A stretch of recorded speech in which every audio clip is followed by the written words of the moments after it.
Friends, अगर आपको survival movies देखना बहुत पसंद है तो ये वीडियो आपको ज़रूर देखना चाहिए, जिसका IMDb रेटिंग आता है 7.2। So welcome to this channel. Now let's going to start. Movie की स्टार्टिंग में दिखाया जाता है एक छोटा लड़का जिसका नाम है लुइस। वो एक जगह बैठकर शराब पी रहा था। इससे हमको पता चलता है कि ये लड़का बिगड़ालू टाइप का है। इसके बाद एक दिन ये ग्राउंड में बैठकर शराब पी रहा था तो इसे कुछ लोग पकड़ लेते हैं। ये उनसे बचकर भागने लगता है, तभी इसका बड़ा भाई इसको देख लेता है। लुइस यहाँ इतना तेज भागता है कि ये देखकर उसका बड़ा भाई हैरान हो जाता है। फिर वो लुइस के पास आता है और उसे समझाता है कि तुम बहुत तेज दौड़ते हो, इसीलिए तुम्हें रनर बन जाना चाहिए। पर लुइस कहता है कि नहीं, तुम मुझसे बेहतर हो। तो उसका भाई उसे समझाता है कि ऐसा कुछ भी नहीं है, तुम एक दिन बहुत अच्छे रनर बनोगे। फिर लुइस का भाई उसे प्रैक्टिस कराता है और उसकी बहुत मदद करता है। अब एक दिन लुइस की स्कूल में रेस होती है जिसमें लुइस भी था। जब रेस स्टार्ट होती है तब वो सबसे पीछे था, लेकिन जब पीछे से उसका भाई उसे डराता है तो उसके बाद लुइस सबसे आगे होता है और रेस भी जीत जाता है। अगले सीन में हम देखते हैं लुइस रनिंग कर रहा होता है और उसका भाई पीछे से साइकिल पे उसकी प्रैक्टिस करवा रहा होता है। सीन शिफ्ट होता है जहाँ पे लुइस अब बड़ा हो चुका था। वो अपनी प्रैक्टिस और मेहनत के दम पे बहुत सारे रेसेस को जीत चुका था। इसके बाद लुइस एक रेस में होता है जिसमें जो भी जीतेगा उसे ओलंपिक में जाने का मौका मिलेगा। लुइस इस रेस में अपना पूरा जोर लगाता है और ये रेस जीत जाता है। यहाँ पे लुइस ने 4 मिनट्स में 1 माइल दौड़ने का रिकॉर्ड अपने नाम कर लिया था। इसके बाद लुइस ओलंपिक में जाने की तैयारी करता है और अपने भाई से साथ चलने के लिए कहता है, पर उसका भाई कहता है नहीं, अगर तुम नहीं जीते तो मुझे बहुत दुख होगा। तब लुइस कहता है कि अगर इस बार नहीं हुआ तो मैं अगली ओलंपिक में पूरी तैयारी के साथ जाऊंगा। उसका भाई कहता है कि हमें जिंदगी में कभी कभी हार का सामना करना पड़ता है, पर हमें उससे सीख कर आगे बढ़ना ही पड़ता है। इसके बाद लुइस यहाँ से चला जाता है। अगले सीन में दिखाया जाता है 1936 के ओलंपिक में लुइस 5000 मीटर की रेस दौड़ रहा था। शुरुआत में वो सबसे पीछे था, पर आखिरी में वो इतना तेज भागता है कि लास्ट स्लैप को सिर्फ 56 सेकंड में खत्म कर एक वर्ल्ड रिकॉर्ड अपने नाम कर लिया था। ये सब लुइस का परिवार रेडियो में सुन रहा था और वो सब बहुत ही खुश होते हैं। हालांकि वो यहाँ रेस नहीं जीत पाता, पर उसकी फेस पर एक अलग ही कॉन्फिडेंस थी। अब उसका टारगेट 1940 का ओलंपिक था, जिसमें वो अपने देश के लिए गोल्ड लाना चाहता था। पर 1940 में वर्ल्ड वॉर 2 स्टार्ट हो जाता है, जिसमें उस साल ओलंपिक कैंसिल कर दिया जाता है। अगले सीन 1943 में दिखाया जाता है लुइस आर्मी ज्वाइन कर लिया था। यहाँ पे लुइस अपने साथियों के साथ जापान के एक आर्मी कैंप में हमला करता है। मिशन खत्म करके वापस आने के टाइम उन लोगों का प्लेन पूरा डैमेज हो जाता है, तो पायलट रास्ते में इमरजेंसी लैंडिंग कर देता है। अगले सीन में हम देखते हैं कि लुइस यहाँ पे अगले ओलंपिक का प्रैक्टिस कर रहा होता है, पर थोड़ी देर बाद इनके साथी आकर इन्हें बताते हैं कि हमें ऑर्डर आया है कि कुछ लोग समंदर में फंसे हुए हैं जिनको हमें बचाना के लिए जाना होगा। पर वो लोग उसी प्लेन में जाते हैं जो पहले से डैमेज था, पर रास्ते पे प्लेन का एक इंजन खराब हो जाता है और प्लेन समंदर में ही क्रैश हो जाता है। प्लेन में मौजूद सभी सिपाही मारे जाते हैं, लेकिन लुइस और 2 लोग जिनका नाम मैक और फिन होता है वो इस हादसे में बच जाते हैं। अब ये तीनों एक एयरबोट में चढ़ जाते हैं। इनके पास एक एयरबोट एक्स्ट्रा होती है। उस एयरबोट में लुइस को एक पानी की बोतल और चॉकलेट का डब्बा मिलता है। ये तीनों आज दिन कैसे भी निकाल देते हैं। फिर अगले दिन इनके ऊपर से एक प्लेन गुजरता है। ये देखकर ये लोग बहुत खुश होते हैं और जोर जोर से चिल्लाने लगते हैं, पर वो प्लेन इनको नहीं देखता और यहाँ से चला जाता है।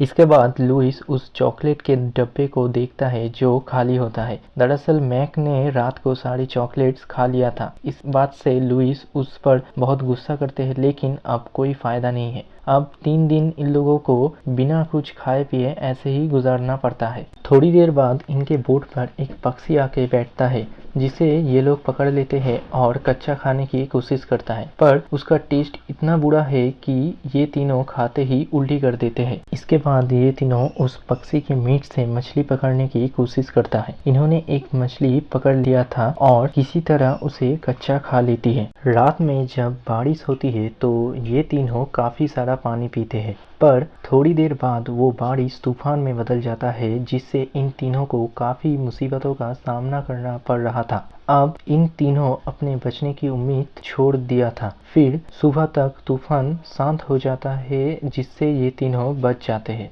अगले दिन इनके ऊपर से एक प्लेन आता देखकर ये लोग चिल्लाने लगते हैं, पर वो प्लेन जापान का होता है और इनके ऊपर फायरिंग करने लगते हैं। तो ये लोग बोट से पानी में चले जाते हैं, जिससे इनकी जान बच जाती है।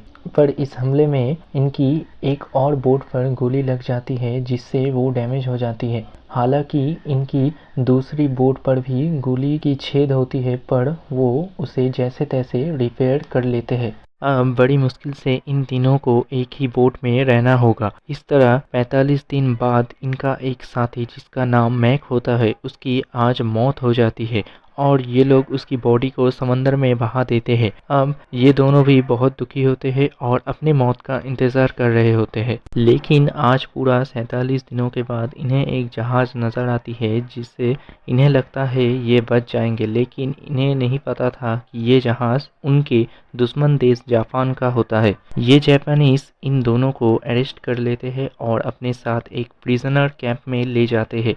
फिर कुछ दिनों बाद यहाँ से इन दोनों को आगे ट्रांसफ़र कर दिया जाता है, जहाँ काफ़ी सारे अमेरिकन सोल्जर्स होते हैं। जापानीज सेना का कमांडर जिसका नाम कॉर्पोरल होता है, वो सभी अमेरिकन सोल्जर्स से कहते हैं तुम सब हमारे दुश्मन हो। इसी बीच वो लुइस के पास आता है और कहता है मेरी आंखों में देखो। फिर जब लुइस उसके आंखों में देखता है तब वो उसे एक जोरदार पंच मारता है और कहता है मेरी आंखों में कभी मत देखना। अगले दिन कॉर्पोरल इन सभी सोल्जर से पूछते हैं कि तुम सब में से ओलंपिक का एथलीट कौन है। लुइस अपना हाथ उठाता है। फिर वो लुइस की अपनी एक साथी के साथ रेस करवाता है। लुइस जो पहले से काफी कमजोर और जख्मी होता है, तो वो इस रेस में हार जाता है, इसीलिए कॉर्पोरल उसे बहुत मारता है।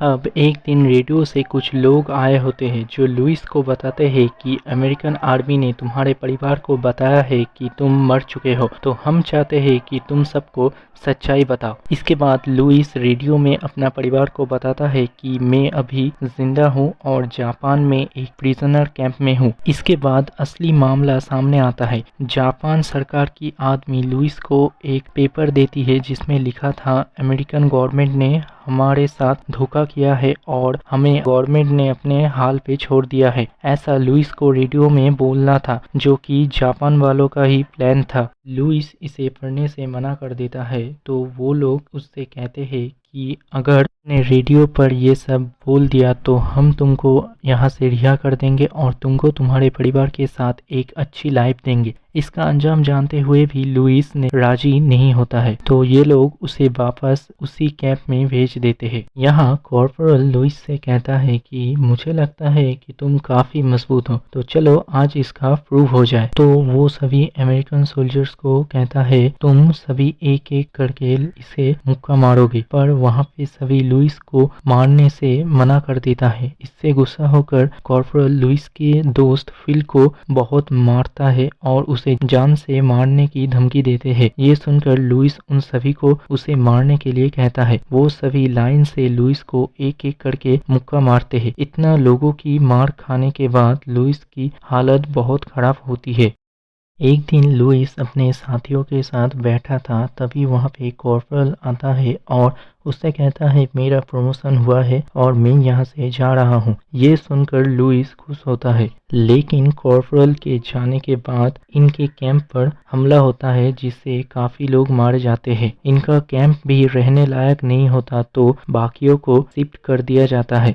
लेकिन ये जगह वही था जहां कॉर्पोरल का प्रमोशन हुआ था। उसे देखकर लुइस बेहोश होकर गिरने लगता है, क्योंकि कॉर्पोरल अपना सारा गुस्सा लुइस पर ही उतारता था। अब नए कैंप में जितने भी सोल्जर्स थे उनकी हालत बहुत बुरी होती है, क्योंकि इनसे बहुत बुरी तरीके से यहाँ काम करवाया जाता है। एक दिन जब सभी नाव में कोयला भर रहे थे, तब एक जापानीज सोल्जर लुइस को ऊपर से धक्का दे देता है, जिससे उसकी पैर में बहुत चोट आ जाती है और दर्द होने लगता है। ये जगह उनके लिए नर्क से भी बदतर था। एक दिन जब लुइस काम करते करते कमजोरी के कारण थोड़ी देर रुक जाता है, तब ये देखकर एक सोल्जर उसे कॉर्पोरल के पास लेके जाता है। कॉर्पोरल गुस्से में उसे सामने रखी लकड़ी को उठाने के लिए कहता है, जो कि बहुत भारी होती है। इसीलिए लुइस उसे उठाने की बहुत कोशिश करता है। फिर वो कैसे भी इसे अपने ऊपर उठा लेता है। ये देखकर कॉर्पोरल अपने साथी को कहता है, अगर लकड़ी नीचे गिरी तो तुम इसे गोली मार देना। वो बहुत देर तक इसे उठा के रखती है। सारे सोल्जर्स काम छोड़कर सिर्फ लुइस की तरफ ही देख रहा था। अब धीरे धीरे उसके सर से लकड़ी नीचे की तरफ गिरने लगती है, पर तभी लुइस को अपनी भाई की बात याद आती है और उससे उसे एक अलग ही जोश मिलता है। इसके बाद वो अपना पूरा जोर लगाकर लकड़ी को ऊपर उठा लेता है और कॉर्पोरल की आंखों में देखने लगता है, जिससे कॉर्पोरल गुस्से में आकर लुइस को बहुत मारता है। लुइस नीचे गिर जाता है, लेकिन वो उसके आंखों में घूरता रहता है। कॉर्पोरल उसे इतना मारता है कि वो खुद भी थक जाता है और लुइस पूरी रात वहीं पे लेटा रहता है। एक दिन इन सबको बताया जाता है कि लड़ाई अब खत्म हो गया है और सबको नदी में नहाने के लिए कहा जाता है। ये सब लोग नदी की तरफ जा रहे थे। थोड़ी देर बाद इनके ऊपर से एयरप्लेन गुजरते हैं, जो कि अमेरिकन्स के होते हैं। ये देखकर सभी अमेरिकन सोल्जर्स बहुत खुश होते हैं, क्योंकि अब अमेरिकन गवर्नमेंट इन सभी को अपने अपने घर पहुंचा देगी। इसके बाद एयरप्लेन से खाना फेंका जाता है, जिसे ये लोग बड़े आराम से खाते हैं। लेकिन लुइस सीधा कॉर्पोरल के केबिन में जाता है, पर वहाँ पे कोई नहीं होता है। दरअसल लुइस जानना चाहता था कॉर्पोरल उसे इतना नफरत क्यों करता है। इसके बाद ये सभी लोग फाइनली अपने देश वापस आ जाते हैं। लुइस और सभी लोग अपने परिवार से मिलते हैं। इसके बाद लुइस का परिवार को दिखाया जाता है और 1946 में उसने शादी कर ली थी और उसके 2 बच्चे भी होते हैं। एंड में दिखाया जाता है 80 साल की उम्र में लुइस हाथ में मशाल लेकर जापान में हो रहे ओलंपिक में दौड़ रहा होता है, जो कि उसका सपना था। और इसी के साथ ये मूवी यहाँ पर ख़त्म होती है। सो अगर आपको ये वीडियो अच्छा लगा तो like, comment, share and subscribe कर दीजिए और मिलते हैं अगले वीडियो में।